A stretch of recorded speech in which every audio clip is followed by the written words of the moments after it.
You tune into the Sportscast with Brian, Craig, and Jeff. Give you all the sports news you need. We give you outspoken thoughts about all the headlines. We talk baseball, football, hockey, and more. No matter the topic, we cover it. Get ready for the show and keep it outspoken. Keep it outspoken. We keep it outspoken only on the Sportscast.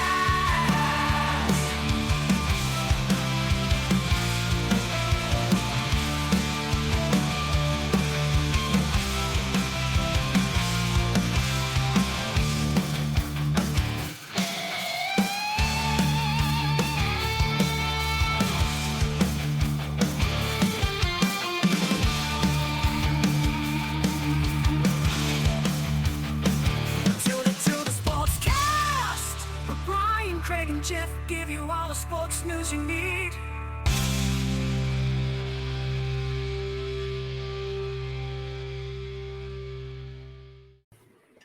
Hey guys, welcome in. It's the Outspoken Sportscast here with your hosts Brian and Craig. We got episode 131 for you. Talks on Tuesday, Pressure Edition. This week's episode right now is going to be, we're going to give you some of the players, coaches, teams, whoever we think has the most pressure going on into the season in the NFL. After that, we got the headlines for you. We're going to discuss a plethora of items. Lord Stanleys Cup gets taken home. We got some Deshaun Watson news and some more things right after this.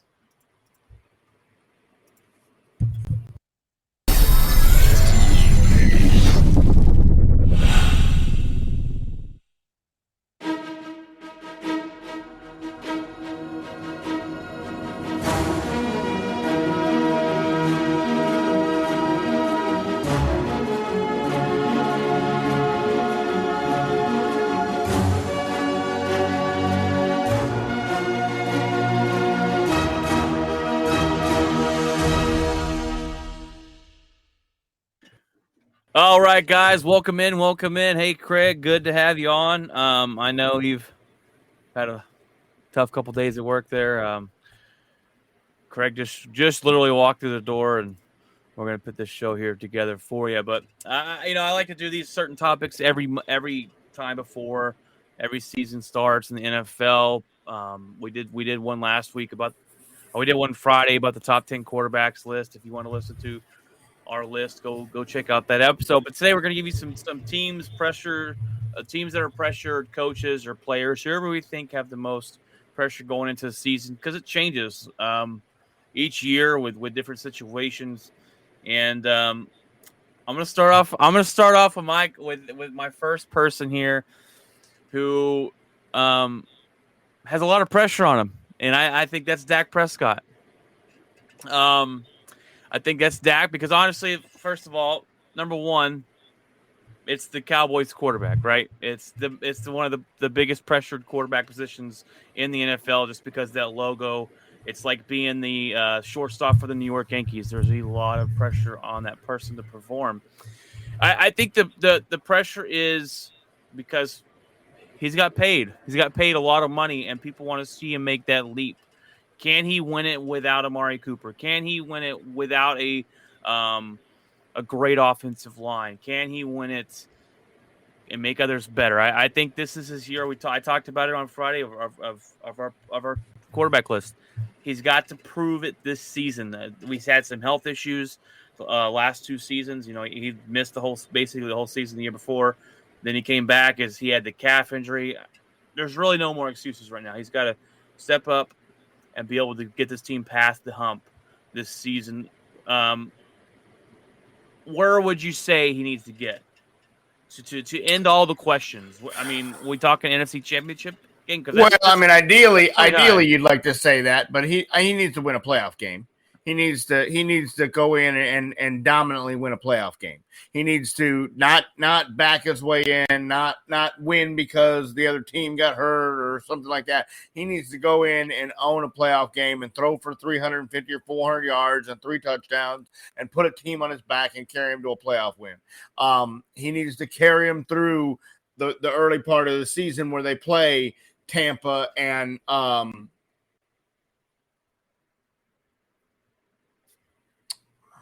I'm drawing a blank off the top, but they played 2 very tough games right off the top. Tampa, and I forget who they play. But you're And, correct. and they could very easily be 0-2. You know, if you come in and you win one of those games or win 2 of those games, and show the NFL I'm here and I'm putting up yards and you know everything like that. Absolutely. He has him, and I mean I think McCarthy as well.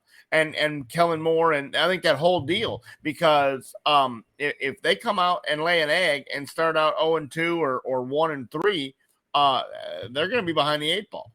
Yeah, you open up with the Buccaneers, then you go to the Bengals.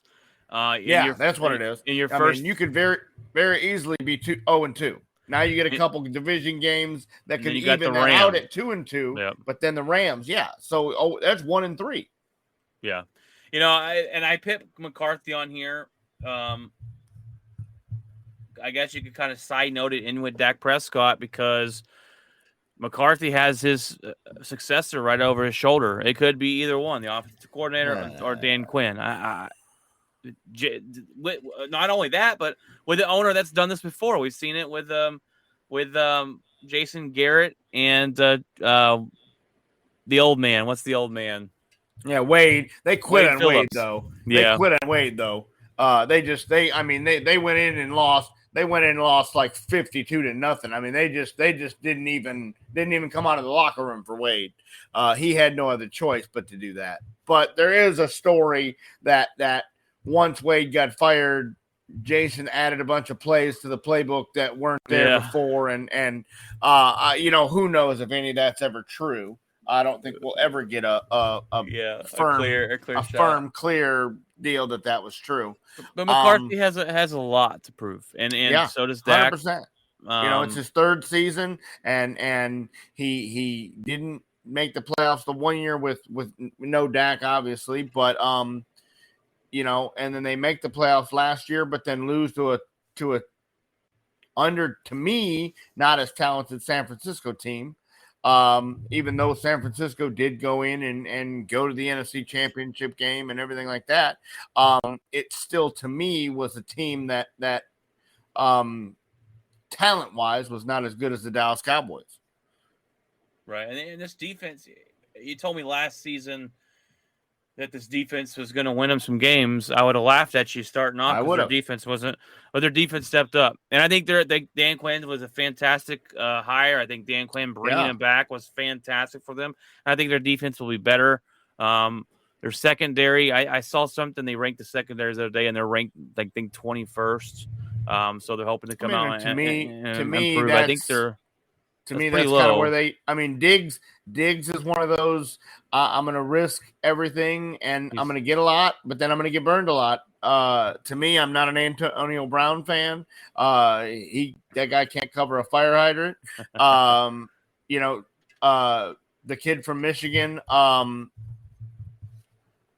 slot corner there, he gets burned a lot of times. He's had a couple good games and a couple bad games. Those guys are average at best. Is the secondary is they don't have a safety. They've never had a safety. They don't value that position. Pretty much. They don't. They don't. They don't use it in the draft. They waste late round picks on it. They pick up free safeties that are safeties off the free agent market that are Kayvon, and these guys that are long in the tooth and guys have gotten rid of, and that's who they put in there. And okay, they've had some good seasons, but their pass defense, if it wasn't for the front guys, what hold this. Getting there, the secondary would be exposed. Yep, you're exactly right. All right, Craig. Well, give me somebody on your list that you think has a lot of pressure going into this season. Unfortunately, it's not fair because it's only his 2nd season. But Zach Wilson is under a mountain of pressure, and the schedule that he's going to face is going to make that mountain an even tougher hill to climb with a new coach and new coordinators and everything like that. But they're already talking about that by mid-season, he could be benched and be moving on from him. This kid's in his second year, and he's under, all of a sudden, the New York media and the New York area has put this kid under a microscope and said, put up or shut up. And I just don't, I can't wrap my head around this, because we've talked about the schedule. They're very easily going into the bye in week 8, and they're not going to have a win. And it really doesn't matter what Zach Wilson does. Right. I don't see a path, even if he has some good games. I don't see a path where that defense, they had a good draft. They had a very solid draft. But I just don't see that team helping that kid out. And that draft puts a lot of pressure on him too, saying, "Hey, we got you some talent. We got you this. We got you some talent. We got you some help." And puts pressure around it. A rebuild and building a franchise takes a long time, and you've got to have some patience. Look how long it took Cincinnati. Yeah, you've got to have patience, and if first of all, if they were to move on from Zach Wilson and mid through the way of the season, it'd be a big mistake. I think so. You don't know how good he's going to be. You haven't given him the proper amount of time, and maybe that's this head coach, because this head coach has got a lot of proof, right? He's a newly head coach, didn't do so well this last season. So it's got a lot of pressure, and pressure tends to make you make bad decisions. Yeah, early decisions that you're not willing to wait on. But it depends on what kind of, has ownership told them, hey, you're going to have this long on this guy, because that's hard when it's not the guy you drafted. When it's not your guy, it's hard to do you stick with him, or do you go get your own guy? Right. You go get your own guy, then you save your job type deal. But I don't know. It just seems like a bad break on Zach Wilson's part, because granted, he didn't have the competition in college. He didn't play the same level, right? But he put up the numbers, and he went to the combine, and they somehow believed in him to draft him. And now here we are a year and a half later, and they want to kick him to the curb. And I just hope that doesn't happen for his sake. I think as long as you're seeing, regardless of the wins and losses, as long as you're seeing progression. Yeah, you're seeing, because he threw some bad interceptions last year where he didn't look like he knew where he was on the field. So you're hoping he has some more confidence, and he's going to find it in himself, because he's going to be blitzed a lot, he's going to be pressured a lot, his team's going to keep losing, and it's hard to gain that confidence when you're not winning. When you're hanging L's every week, it is hard to gain confidence. So another sorry, my printer was messing up.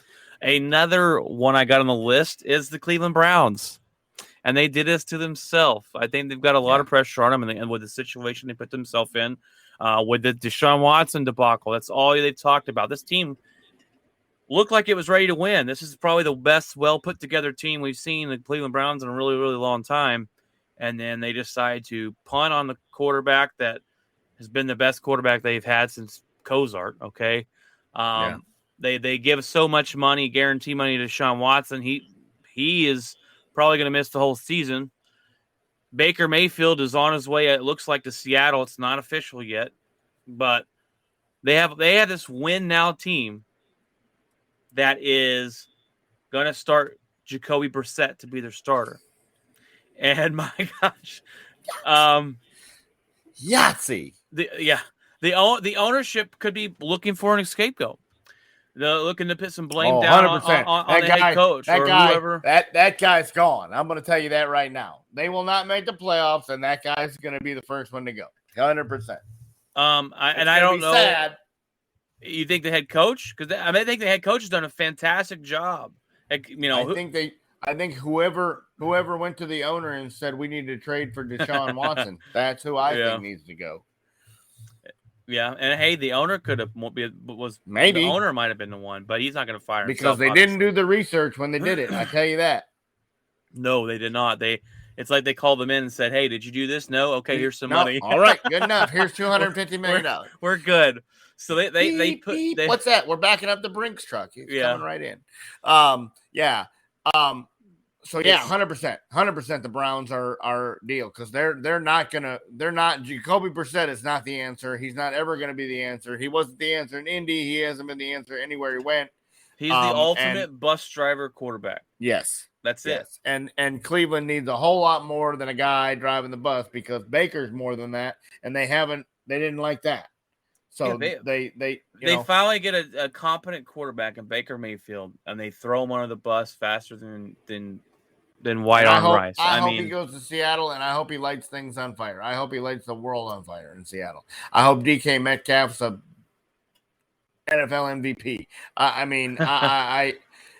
never liked Baker because of his attitude sometimes, his arrogance. Look at me, arrogance, type deal. The whole crotch chopping in college, to me, it's not necessary. He brings a lot of, taking the flag and trying to stick it in the AstroTurf. He brings a lot of attention to himself when if he just went out there and played football and let his game do the talking, then he would be fine. But you can't fault what he did. He took an organization and didn't have a playoff win in a lot of years and was 31 years, I think, and was really just a couple minutes from beating the Kansas City Chiefs and going to the AFC Championship. Patrick Mahomes had to wave his magic wand and pull that rabbit out of his hat, but yes, I believe Cleveland is under amount, and I believe it could be even longer than this season because if Deshaun gets the indefinite suspension, then he may never play. I mean, I don't know what indefinite means, but so yeah, I agree. Which we'll talk about in the headlines in a little bit about Deshaun. Got some more information on him. But my next one's going to be Daniel Jones of the New York Giants. That kid has better. I mean, he has 1 year, or else he's going to be looking for a job. He's going to be on the street. He's going to be out, and I mean out as in I don't think if he starts out rough, if he starts out throwing some bad picks and some bad deals and then. I think they go with whoever the backup is in New York there. I think they pull the trigger early because they got a new coach. They got a new GM. They're going to try to start over, and this is his shot to prove them wrong. And if he doesn't, then he's going to be on the rocks. And you will see that trigger. He's going to have a very short leash. And yeah, he's not good. I saw a thing the other day. They were like, they set up the jugs machine like Daniel Jones, and they put the football in, and it goes about 6 inches and falls to the ground. And the wide receiver's like, what? Well, yeah, what was that? Yeah, Daniel Jones, he has a lot of pressure to put on him. A lot of pressure. And the same thing, if they start hanging L's out there, the pressure's going to mount super quickly. And I feel I don't say I feel bad for him, but he's not good. Well, he didn't have a very good head coach. He didn't have a good head coach. His star running back is he had Jason Garrett as an offensive coordinator. His star running back decides to get hurt every time he takes the field. He is the most overrated running back in the NFL. It doesn't scare me. And he's always hurt. I don't know. Christian McCaffrey's real close. Well, yeah. Well, Christian McCaffrey can catch the ball like a wide receiver. I understand that, but he can't stay on the field. That's the only why I think he might give me a little fit, but I still don't believe in. But I mean, he's had wide receivers change out like shirts. I mean, he couldn't get the ball to Odell.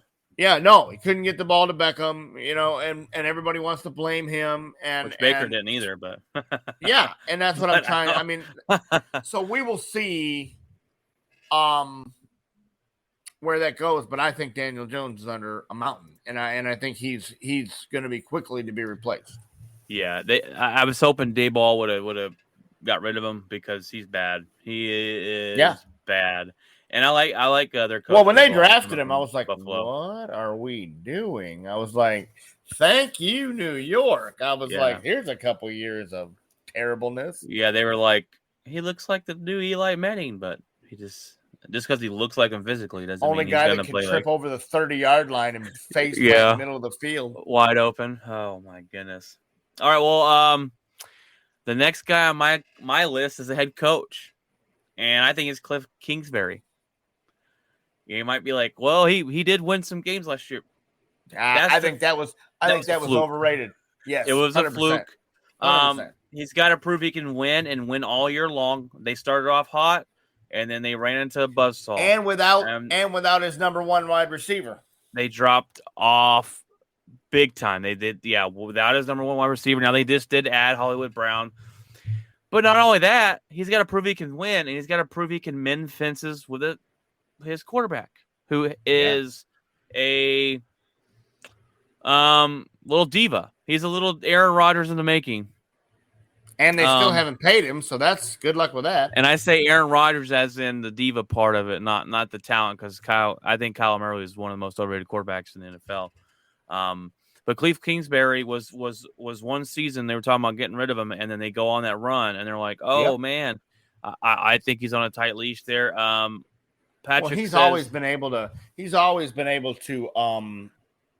put offense up. He defensively, he's just never he's never had a defense. I mean, he didn't have a defense in Texas Tech. He didn't have a defense, he just never has one.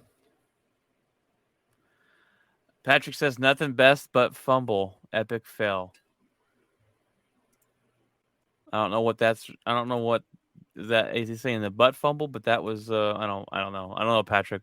It says beats, not best. Okay. Gotcha. Yeah, Daniel Jones, is that what you're talking about? Daniel Jones fumbles the football. Oh, yeah. Anytime you get around him. Anytime you look at him reared, he fumbles the football.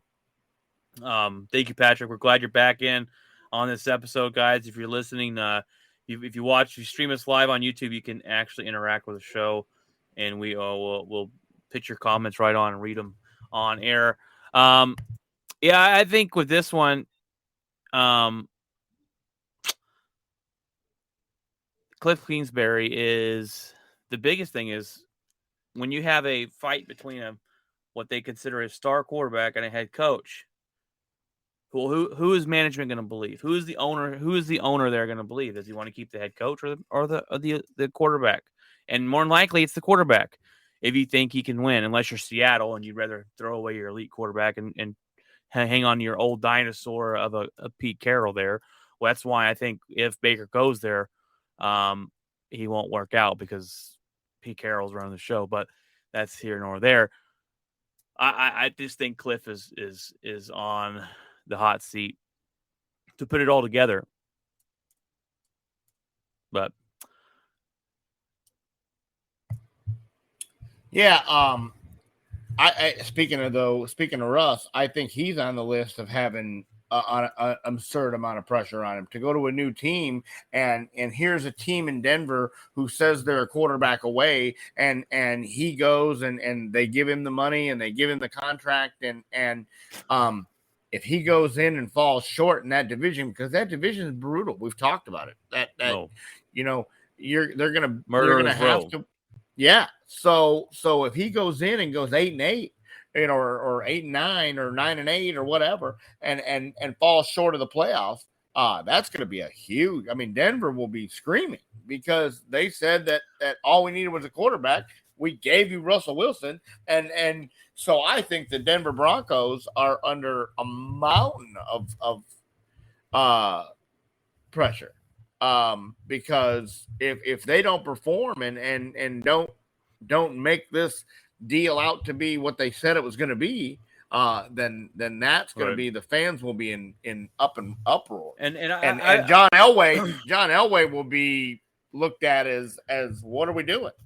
Right. Well, I've been beating that drum last year, last couple of years. They just need a quarterback. They just need a quarterback. So, I think it's going to take some time for him to acclimate a little bit, but I still think they're going to be good. Now, but you're correctly right. If they go in and he comes off with a 8-9 season and they fail to make the playoffs, there's going to be some question marks going. Oh, there's going to be a lot of loud voices. A lot of loud voices.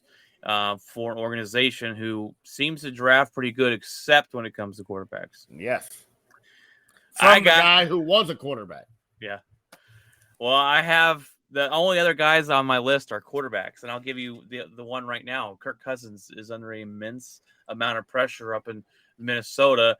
It's a prove-it year. This is the last year of his contract. He just got a new coach, which I've heard rumors about Vikings saying that finally a head coach that's all about passing. We're going to have to see if Kirk Cousins is a good fit for that. Can Kirk Cousins which them Dalvin over the Cook hump? just loves to hear. Yeah. This team is a talented football team who continues to lose. They always put up good defense. They have one of the best wide receiver crews in the league. They have one of the best running backs in the NFL. Kirk Cousins is he amazing? No. Is he crap? No. He's that above average bus driver. And so it's time for him to show up or shut up. And I think being a new head coach, and this isn't the quarterback that he chose. This is the he's going to plug in his new offense. It's supposed to be offensive minded. They have too many. I just don't understand how they don't win. Their wide receiver group, they should be throwing up and down the field on any defense. They should be able to win a division. That's the only thing they've done that's been relevant is win Wide a division receivers have a had while back. some injuries. The last Jefferson had some injuries, and Thielen both have had some injuries and missed some games. They've been in and out there, but they haven't both been able to be on the field at the same time. But still, Kirk Cousins will come out one week and look like the MVP, and then he'll come out the next week and look like Drew Lock. And so you got to figure out which one's the real Kirk Cousins. And he's never played prime time worth. I mean, his prime time stats are horrible. He doesn't win in prime time. You're playing Kirk Cousins in a prime time game. That's an automatic W. He just pees on his leg. Yeah, he just pees on his leg. Dallas beat him a couple years ago. You know, they haven't had it down to the thing, and Dallas beats them with the backup quarterback. You know, this is the only team in my division that I'm actually a threat to the Green Bay Packers. So it's a rivalry, and they're talented. They have a better wide receiver group than we do, definitely. So we'll see what happens this year with them. But the new head coach could be looking to move on from him after the season. And like I said, this is the last year of his contract. I don't think Cousins is there next year. That's just my personal opinion. I don't think so either. I think it all rides on this year and how good the head coach feels he can run his system, but it's yet to be seen there. I think, to be honest with you, I think either way he leaves, because I think if he has a good season, I think somebody pays him, and then I think if he has a bad season, the Vikings just kind of move, anyway. You know. But we'll see. You got another one on your list? I think. I got one more if you don't. The Washington Commanders, with everything that is going on with that dumpster fire of a deal and Ron Rivera, I think that team with Carson Wentz being under the deal, I think this is his last shot at showing what he can do. Mm-hmm. And if he doesn't prove himself in Washington, then it'll be the career backup role. You know, if he wants to stay in the NFL, it'll be a basically your bounce around backup role type deal. And so I think the Washington Commanders are under a ton of pressure and stress to win and prove that they can, that these moves that they made, that their defense is back to where it was. That defense was one of the top in football, and last year had a horrific season. People were just running up and down the field on them. And Carson Wentz, I mean, if he comes out there and starts slinging the balls and slinging interceptions and not being able to hit these top wide receivers, I mean, he's got McLaurin, he's got all these guys, he's got a pretty solid run game, he's got a top offensive line. There's no reason in which he shouldn't perform if he is the guy that he's supposed to be. I don't think that he is. I think he's overrated. I thought he was overrated even the year that he had the MVP season. I think it was just a flash in the pan. I think he's a head case. I think the second he gets anybody talking about him or anybody putting any kind of pressure on him. And they drafted a quarterback, and he folded.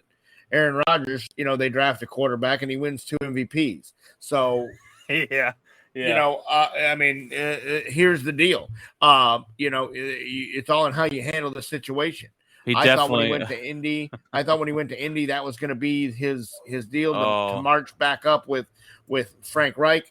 I thought that was going to be where he shined, and he completely laid the egg and disappointed me there. So I don't have any faith in him in Washington, but I think he's under a massive amount of pressure, him and the organization themselves.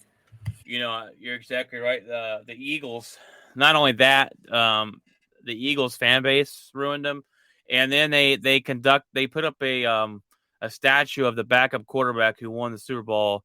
Like walking into work every day, seeing that didn't. Yeah, and then you walk into your GM's office and he's got a fat head of the guy on the wall. Yeah, and he paid you all this money. Yeah. I thought when Wentz went to Indy, that was going to be it. He's got a great offensive line, a good running back. The good defense is going to be Frank Wright, hook him back up together, and he completely fell off the cliff of 1 year. He can't. Can he get back to that spot? I don't think so. I think the injury in Philadelphia really messed with him. The Washington Redskins, Washington Commanders are talented. They do have a talented football team.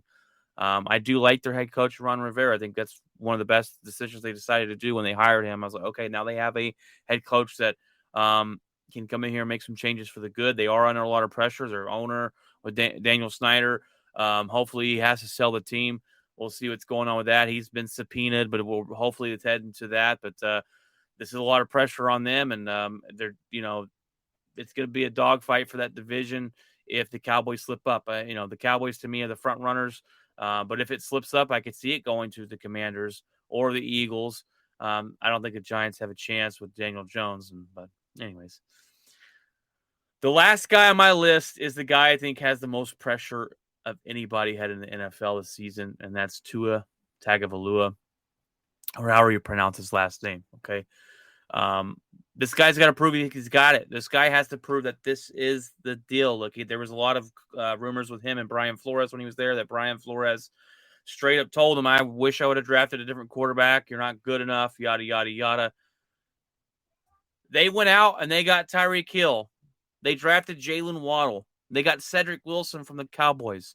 You have one of the best. That's very talented. They came out and put their money where their mouth is, and they're basically telling them to show up or shut up because they went out and they spent the money. They went out and did this, and I think they got a lot of questions to answer there. The Miami Dolphins has been that team that used to be a laughingstock of the NFL, right? They used to lose every season. They've put it together a couple seasons. Brian Flores was the best coach they've had. They fired him for some weird reason. Man, the dumbest decision they could have done. And they draft Tua when they could have drafted Herbert. If they had Herbert with that defense, and oh man, my goodness. So it's a lot of pressure on them to be good. And Tua Tagovailoa. Justin Herbert's thanking the draft gods every day for that deal. Yes, he's like, yes. It reminds me. I need to look that up. It reminds me of the Kings. Like I said, 3 years in a row, they drafted somebody, and the guy that went directly after him turned out to be all-stars, like Luka Doncic. Then it happened 3 years in a row. I'm like, oh my gosh, could you imagine? You just want to shoot yourself, eat it at the end of the day. Like, my goodness. Patrick says the Cowboys are going to the Super Bowl. Patrick, I would not hold your breath, buddy. The odds are not in your favor, but the odds are not in my favor either. Odds are actually not in anybody's favor. Laces out. Go Fans. Not in the NFC. Cool. Oh, man.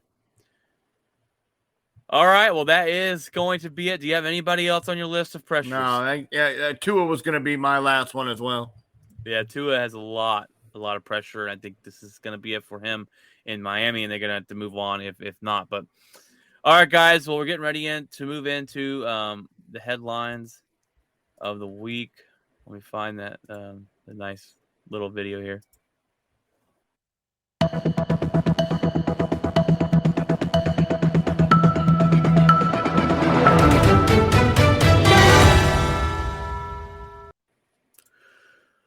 right, guys. Last week we had the Lord Stanleys Cup is going home to Denver the first time since 2001, as they beat Tampa Bay in a very close game, 2-1 at home in Tampa. They bring Wasn't back that close? 2-1 says it was close. Okay, Yeah, I 2-1. know, but Tampa didn't have a shot for 15 minutes. The end 15 of the minutes. second period and the first 10 minutes of the third, they never even. Crumpler went down there and took a nap in the goal. He's like, "Oh, guys, wake me up when you get past center ice." Tampa looked lackadaisical. I was very disappointed in how they played in Game 6 after coming out and playing extremely well in Game 5. Forcing the Game 6, I thought they would force 7, and they didn't come out. They just came out and laid down. I figured we were headed to Game 7, especially being in I. Tampa, and I was like, Tampa plays good at home usually. And Vasilevsky in an elimination game, 100%. I thought we were going to a Game 7, and Tampa's offense didn't show up, especially when they scored first. When Stamkos scored first, I thought they were good to go. Right. And man, they didn't show up the second and third period at all. Yeah, I'm glad. But Colorado was clearly the best team all year. They've got some really young young talent in McKinnon and Makar. Makar had 29 points in the playoffs. He's the youngest defenseman, he wins the MVP, he wins the Stanley Cup. He's basically checked almost all the boxes of trophies that you can win and awards that you can win, individual awards and everything like that in his second year in the league. I mean, these guys are going to be amazing. Unless an injury happens or something like that, Colorado is going to be a team you have to deal with for the next 5-10 years down the road. And I think the New York Rangers are right there too. I think Tampa will fall off now because I think they'll kind of blow it up. They're older. They'll kind of move on and have to do a rebuild. It'll be interesting to see what Dallas does with this new head coach. But the Rangers and the Colorado Avalanche are going to be around for the next decade. They tend to move on quick in hockey, right? With teams. They do. It doesn't. There's not as many. That's why this destiny that that the Lightning Tampa had with 3 years in a row. That's unheard of. It's been since the 1970s when the Islanders went 4. So I mean, it's just in hockey. The contracts don't last as long. People move as fast. I mean, Corey Perry has switched teams 3 years in a row and lost 3 Stanley Cups. Lost 3 straight Stanley Cups. But I mean, he's at least picking the right teams to go to that are talented. And come on back to Dallas. We'll take it. I wish you would. You miss that. You miss that in front of the net presence. You miss that kind of enforcer. Corey Perry was the guy that if anybody went after your guy, you knew Corey was going to go and get him back and make it even. And so, yeah, if he's available and wants to play another season, I definitely wouldn't mind him coming back for Dallas and making another run at it.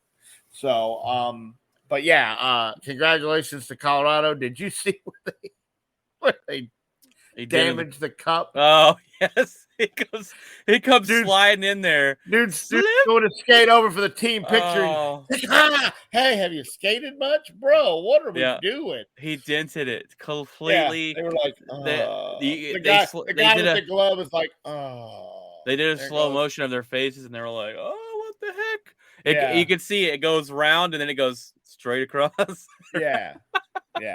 That was awesome. I like it. I think the Stanley Cup is the They didn't even get it off the ice yet. They damaged it. That's great. I think it's the coolest trophy of all trophies 100%. in sports. It's awesome. They get to take it with them, go home and party. Everybody drink gets it for out, a day. whatever. Yeah, that's awesome. they end up taking it to all the other sporting events, and you look on Twitter and all this stuff, and the guy's laying in bed with it. Eric Johnson's laying in bed with it. He's been 14 years in the league, and he finally wins his first Stanley Cup, and he takes it to his hotel room and sleeps with it that night, I don't know what he want.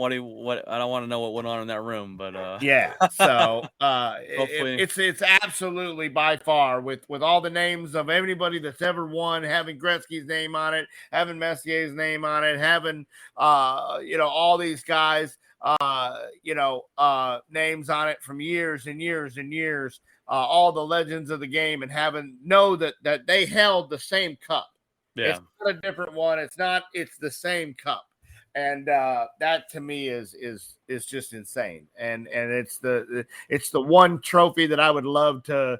It was here a few years ago, and you could go get your picture with it and everything like that, and it would have been awesome to go down there and see it and hold it and get a photo with it, because that's the coolest one in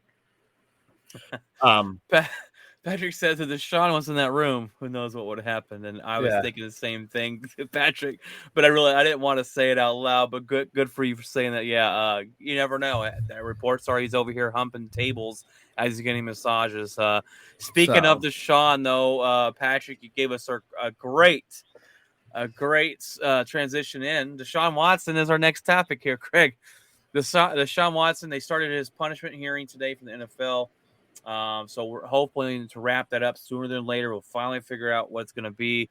The NFLPA does fear that it's going to only guy that I know of that gets to negotiate his own suspension in the NFL. He's like, hey guys, let's talk about this. Yeah.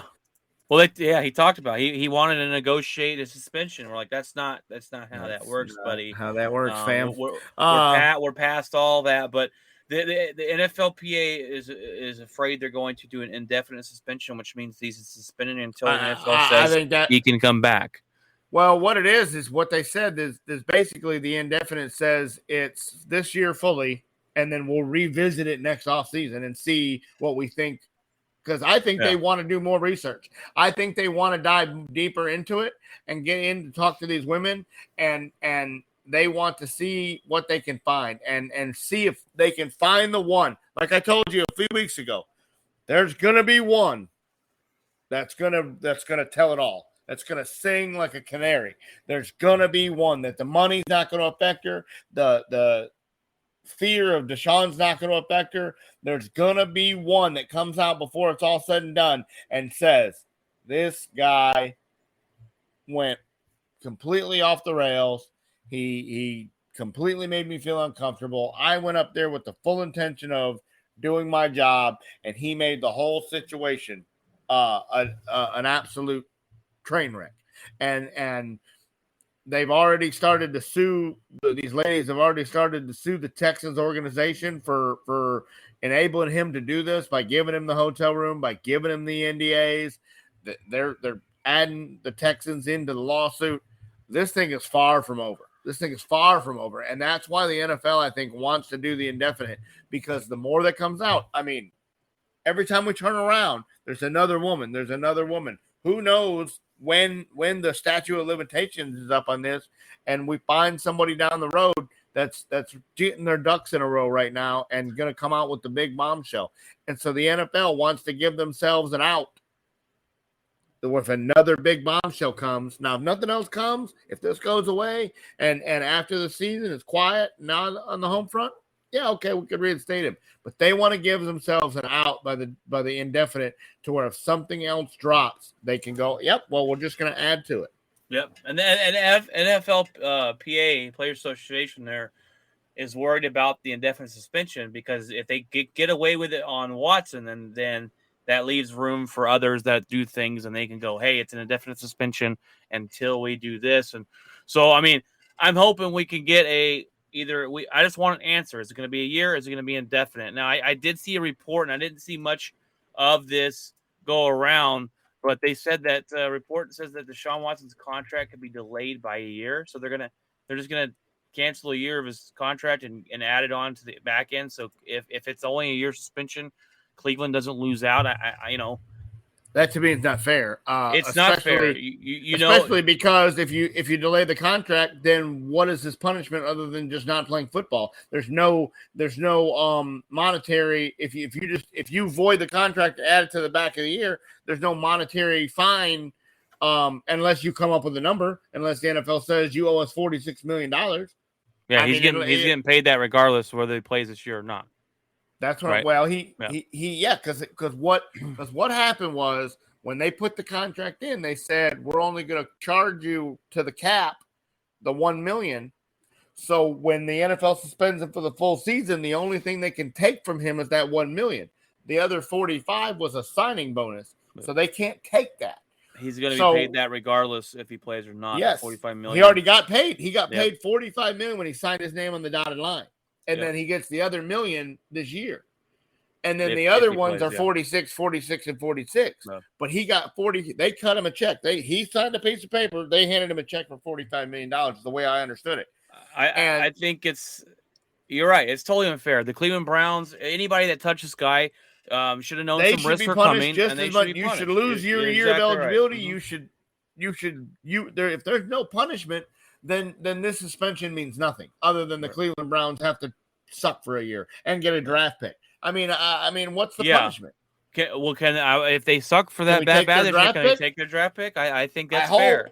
There's got to be some consequences to choosing a guy like this, going out on the limb and doing this. Yes. And it's backfired completely in their face right now. Now, if they go and suspend the contract for a year and don't take his money and don't take a draft pick from Cleveland, then this suspension means nothing. Right. It's just 1 year, and then you'll be back. And it's just pointless because nobody learns. Deshaun gets a year of to get healthier and stronger and learn the offense and whatever. And Cleveland gets a better draft pick because they're going to have Jacoby Brissett, and they build a better team because of it. There's no punishment. He gets this right here. Yep, him and the Browns both slap on the wrist. Yes.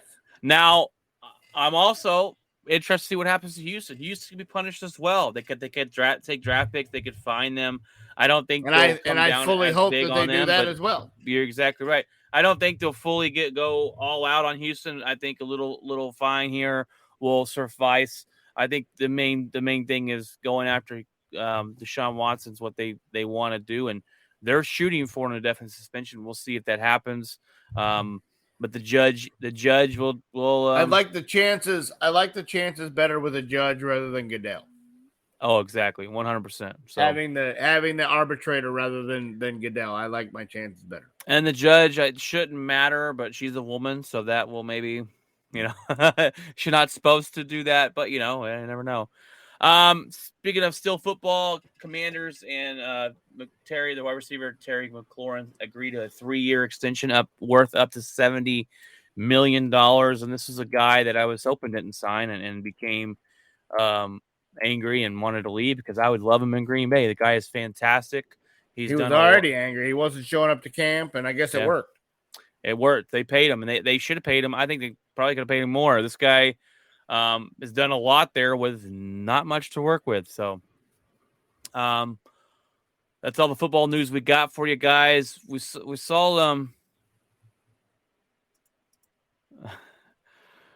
he may give the judge the Deshaun special, Patrick says.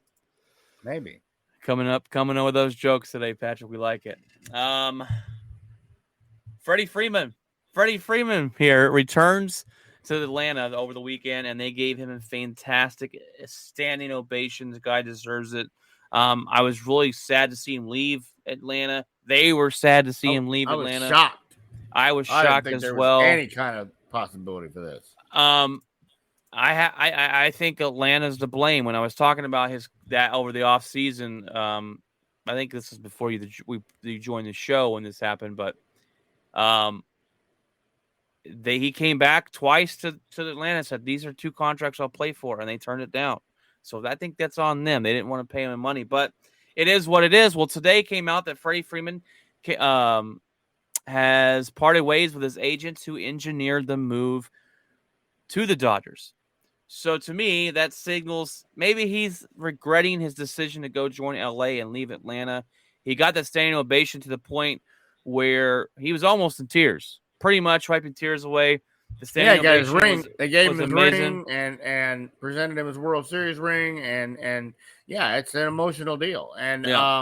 and I mean, he played in Atlanta. His family loved Atlanta. He loved Atlanta. He'll go back. I think this is the most. And I think that Dodgers thing is not like the grass wasn't greener on the other side of the road. I just think they're going to win some baseball games, but they got a lot of injuries right now. And Colorado beat them again the other night. I think that division's up for grabs, and San Diego is playing really good right now. If they get Tatis back, probably after the All-Star break, that's gonna only help them. Which he's fifth in voting. Oh, don't start me, please stop. What a joke! What a joke! System is broken beyond an unfixable deal. Anybody who voted for Fernando Tatis, who has not played a single baseball game, should never be able to vote on anything ever again. Nope. And I'm talking about anything, not just baseball. Yep. Because they're probably the reason that we have the situation we have.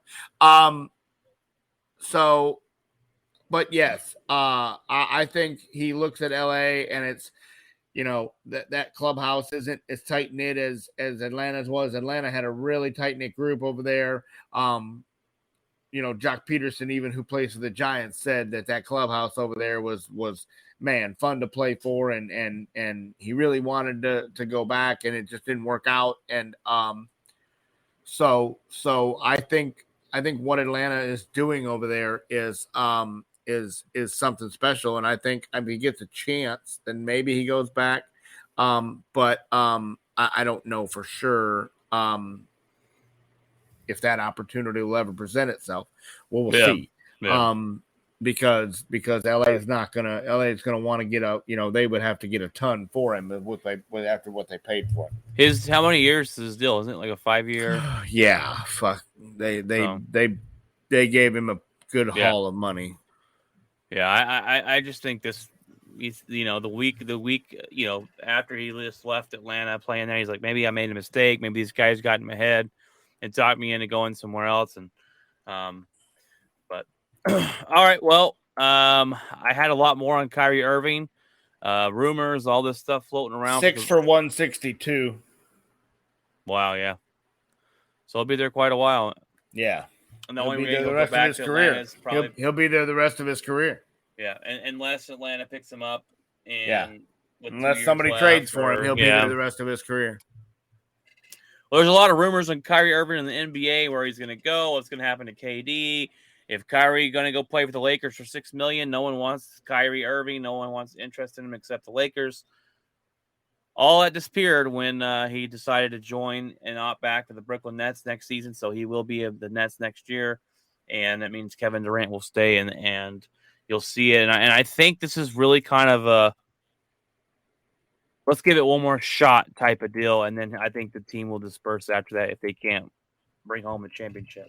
Because there was reports, and it was kind of interesting and crazy in my opinion, but that said that the Nets are not desperate to keep Kyrie Irving. Well, basically what happened was they gave him the permission to go out and seek a sign and trade, and he couldn't find anybody to do it. No, they couldn't find anybody. Lakers would have, but the package wasn't. They had no one. That's what I'm saying. He couldn't find anybody to give up what the Kings were like. We're not doing that. You know, the Nets. So yeah, so he said, "Well, my options are screwed. I'm going to have to sign the deal," and so he did. And there were so many reports going, "Oh, everyone believes going to LA for $6 million. Everyone," and then it's I think he would have. I think if you gave it up to him, he would have. But I think the package that the Lakers put together, I think the Kings looked at it, went and slid it back across the table, went, "Nah, you're gonna have to do better than that." Yeah, the Brooklyn Nets. I just thought it was crazy because, which I don't blame Brooklyn. I'm not taking a loss to get rid of a guy that you know of that caliber. Yeah, no. Well, I just thought it was crazy that a report would come out and on Brooklyn's side saying we're not desperate to keep them, and I'm like, they're your only chance of winning. Period. But I don't think they are desperate to keep them. I think they get a handful of draft picks and a handful of young superstars. Then, like I think if Anthony Davis or Russell Westbrook would have been in the package, I think they take it. Oh, but they're not giving up Anthony Davis, but Russell not? Westbrook would have been. Are they not the same caliber of player? I mean, The LA's if not I'm the giving up. Kings, LA's not giving up. Well, you keep saying Kings. It's the Nets, though. well, whatever. Big difference. No, but they're not giving up Anthony Davis. That's their staple. Him and LeBron. They're not giving that up. I bet you want Kyrie. Not that bad. They don't want him that bad. I just as if you're the Brooklyn Nets without Kevin Durant and Kyrie, you're done. You're nothing. You're not even making the playoffs next year. You got Ben Simmons. Well, no, you won't make the playoffs next year, but if you get enough draft picks, then you can rebuild it quickly. They're still not. They're gone. They've gone from the favorites to nobodies without those guys. Yeah, and then but they got. I don't honestly. To me, they're not the favorites. To me, I think Milwaukee and Miami are both above them in the East anyway. Well, I mean, even with those two, when they made the super team this last season, the favorites they were the favorites. So presumably they're going to be really high on that board in Vegas as favorites just because of the players they got, and that's how it usually works. Usually, I think people are starting to jump off the Kyrie bandwagon. I think I think the Kyrie Irving stock is he's crashing absolutely fast. Insane. Yeah, great player when he plays, but he doesn't get the shot. He causes the drama, injuries. Oh yeah, he's a cancer. He's a team cancer. 100%. And the report said that they weren't desperate to keep those guys to go through a year that they just went through. I agree. But all right, we got one little bitty news for you here. Last news is Brittany Griner's suspension extended 6 months over there in Russia in prison. And see, this makes no sense to me because they've started the trial and everything like that. Now she can get up to 10 years. That's where I was going. If they give her the max deal, but it says the trial shouldn't take 6 months. It says large scale transportation of drugs. What is large scale? What does she have a whole bag full? Like, what are we talking about? What are they consider? I don't large know. Scale? I don't. Vladimir Putin said that she's not being held hostage, which I don't know if you believe him or not, but I mean, it's technically not. It's not. It's different. Large I mean, they're not. Scale? She didn't capture her. They didn't. Well, I know. Her. I know he's not. You just wonder if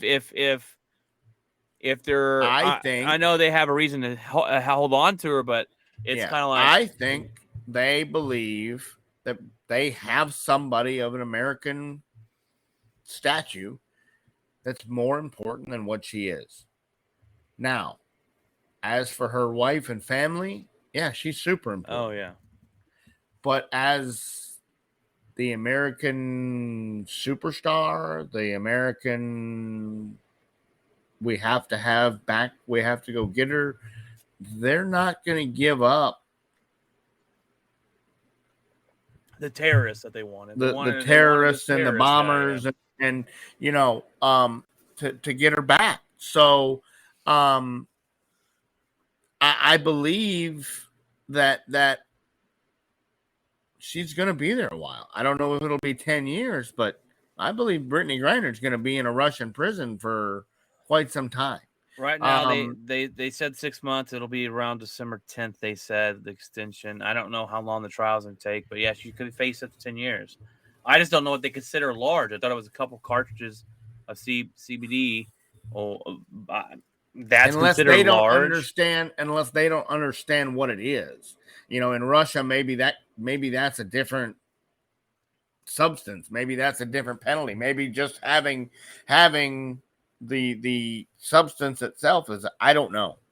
But this whole thing has been weird to me. This should have been a slap on the wrist and she's back home within a couple months, and here she is. She's been there. The embassy can't get the phone call to work. She can't talk to her wife on her anniversary. And she's missing all the kids' birthdays and the wife's birthday, and they keep extending it, and she keeps saying they're not treating her bad, but It definitely isn't walking around being an American. You're not doing that. So, to me, this is just a weird deal, and there's something we're not being told here. There's something that this 2 + 2 does not add up. It's for what she did and the way they're handling it. They're not equaling out. And that's why people are kind of like The punishment is not equaling the crime. Well, that's why people are kind of questioning it. Are they holding her hostage? What's going on? Because I think if the whole Ukraine thing's not going on right now, Brittany Griner's not over there. They take her CBD cartridges and send her back to America, and on away she goes. I think you're exactly right. And someone said maybe they were planted. Maybe they planted them. And that's a whole other avenue. That's a whole. She has not come out and said that. She has not come out and said, well, none of this is mine. I'm innocent completely. Yeah. She has not said that in any of the opportunities she's had to speak. So I believe I'm going to think that they were hers. I would have think by now you would have heard a rumbling from her or from her attorney that says, hey, this is ridiculous. They're not even hers to begin with. So I believe they were hers. She just either forgot they were in there or didn't realize that they were going to be a big issue, that she probably took them through every other customs that she went to, and then Russia decided to make a bigger deal out of it than what it was.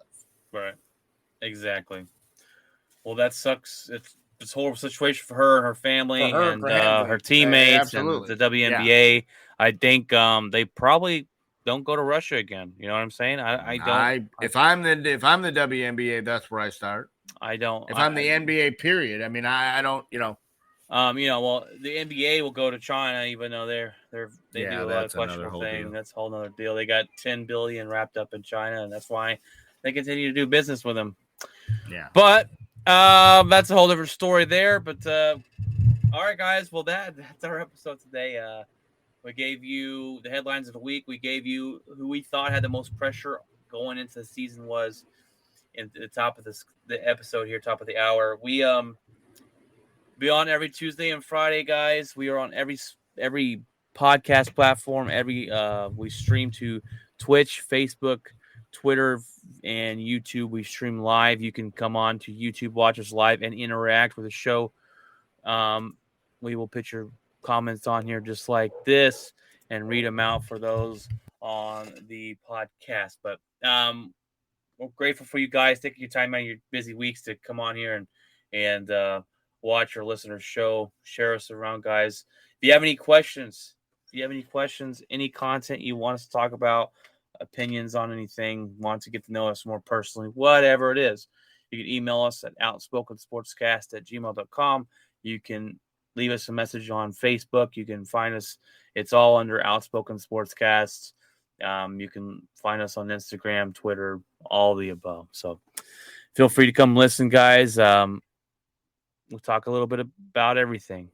We talked about every sport here: basketball, hockey, football, and some baseball here. We're getting into that slow season here. Where only basically it is baseball season. Hockey just wrapped up, so we're gonna get those training. The OTAs are coming up for NFL, and we will always NFL keeps us going. So, all right, guys. Well, that's going to be this episode. We'll see you back here on Friday, hopefully with all three of us again.